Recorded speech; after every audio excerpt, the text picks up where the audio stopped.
Assalamualaikum warahmatullahi wabarakatuh. Sidang pendengar, tuan-tuan dan puan yang saya kasihi lagi dirahmati Allah sekalian. Apa khabar pagi ni? Mudah-mudahan semua ceria, sihat, alhamdulillah. Tuan-tuan dan puan, tadi dah solat ke belum? Masya-Allah, alhamdulillah.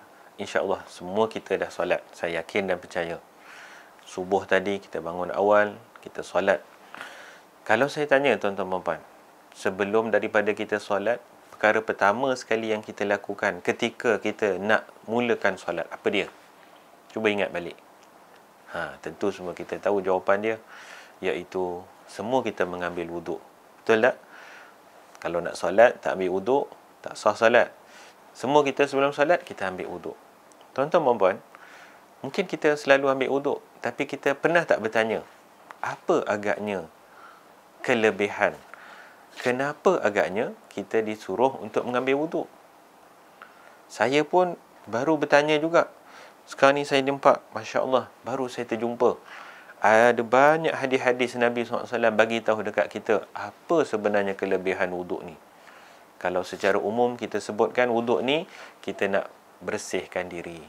Bersihkan diri ini tanda kita sedar, kita ni ada buat silap dan salah. Supaya kita sebelum kita menghadap Allah, kita mengaku dan kita rasakan diri kita kerdil. Kita rasa kita ni nak pengampunan daripada Allah Subhanahu Wa Taala. Dalam sepotong hadis yang diriwayatkan oleh seorang sahabat Nabi yang hebat, Uthman bin Affan radhiyallahu an, diceritakan hadis ini bahawa satu ketika Sayyidina Uthman radhiyallahu an mengambil wuduk. Kemudian selepas ambil wuduk, beliau pun ketawa. Setelah beliau ketawa, beliau tanya sahabat-sahabat pada masa itu, "Ala tas'aluni mimma adhakani?" Kamu tak nak tanya kepada aku ke kenapa aku ketawa? Jadi sahabat-sahabat yang ada pada masa itu bertanya dekat Sayyidina Uthman. Ya Amirul Mukminin, masa itu Sayyidina Uthman jadi Amirul Mukminin, jadi khalifah yang hebat. Wahai Amirul Mukminin, kenapa kamu ketawa? Lalu Sayyidina Uthman radhiyallahu anhu berkata, dulu masa saya bersama dengan Nabi SAW, pernah baginda SAW minta bekas untuk ambil wuduk. Kemudian baginda berwuduk seperti mana yang aku wuduk depan kamu tadi. Dan selepas itu baginda SAW ketawa. Dan baginda bertanya kepada aku, tak nak ke kamu bertanya kepada aku, kenapa aku ketawa? Lantas kata Sayyidina Uthman, kami pada masa itu, sama-sama sahabat yang lain pun bertanya kepada Rasulullah SAW, kenapa yang menyebabkan kamu ketawa wahai Rasulullah? Lantas kemudian baginda SAW bagi tahu kepada kami. Tuan-tuan dan puan, kita dengar apa jawab Nabi SAW. Nabi SAW pun bersabda, innal abda idza da'a biwudu'in faghasala wajhahu hatta Allahu anhu kulla khati'atin asabaha biwajhihi. فإذا غسل ذراعيه كان كذلك وإذا طهر قدميه كان كذلك فإذا مسح رأسه كان كذلك. Kata Nabi SAW, kenapa saya ketawa?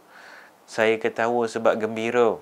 Saya rasa bersyukur, rasa senang hati. Kenapa? Sebab Allah Subhanahu Wa Taala menjanjikan mana-mana di kalangan hamba yang bila dia ambil bekas untuk berwuduk, kita sekarang tak ambil bekas wuduk dah, jarang. Sekarang ni kita pakai air pancut, air paip maksud saya, buka aja. Kadang-kadang tak jumpa kepala pun, ulur tangan pop keluar, ulur tangan keluar. Alhamdulillah, canggih.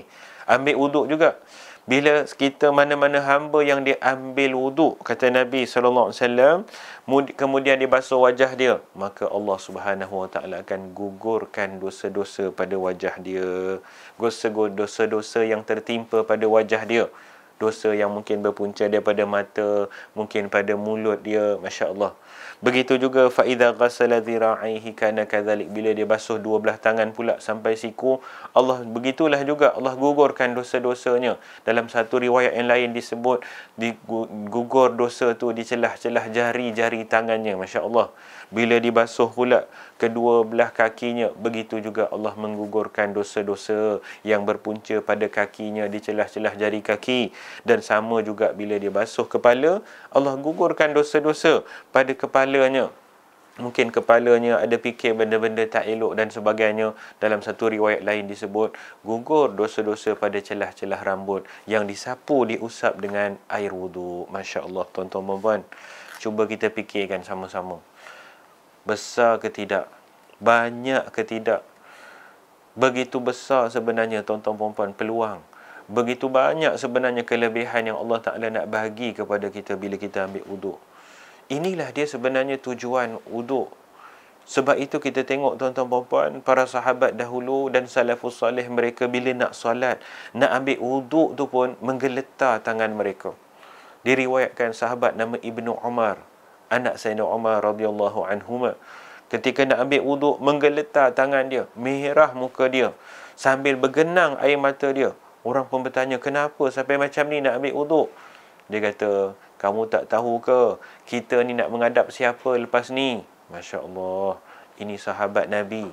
Jiwa dia jiwa yang hebat. Dia tahu ni nak menghadap siapa ni. Dalam keadaan solat ni, dalam keadaan nak menghadap Allah ni, maknanya kita ni siapa tuan-tuan puan-puan? Kita ni banyak buat dosa maknanya. Kita ni banyak buat silap. Jadi itulah dia peluang bila kita ambil wuduk. Awal-awal sebelum kita menghadap Allah, kita bersihkan jiwa kita. Cuba bayang tuan-tuan puan-puan, Nabi SAW pesan ni, ingatkan pada kita. Dalam riwayat yang lain disebut, maknanya bila jiwa kita bersih, hati kita bersih, dia beri cahaya pada wajah kita. Dia bagi cahaya pada akal kita. Inilah yang kita perlukan sebenarnya. Kita nak bekerja, kita nak belajar, kita nak beraktiviti, macam-macam kita nak buat. Kita perlukan jiwa yang tenang, hati yang bersih. Kalau hati kita tenang, jiwa kita bersih, baru akal kita berfikir dengan baik. Akal kita fokus dan akal kita juga dapat keluar idea-idea yang bernas. Jadilah kita orang yang cemerlang, insya-Allah. Mudah-mudahan sama-sama lepas ni kita jaga wuduk, sama-sama kita jaga solat, insya-Allah kita akan jadi orang-orang yang lebih cemerlang, lebih fokus dan lebih tenang, insya-Allah. Amin ya rabbal alamin. Aqulu qawli hadza astaghfirullahal azim li wa lakum. Wassalamualaikum warahmatullahi wabarakatuh.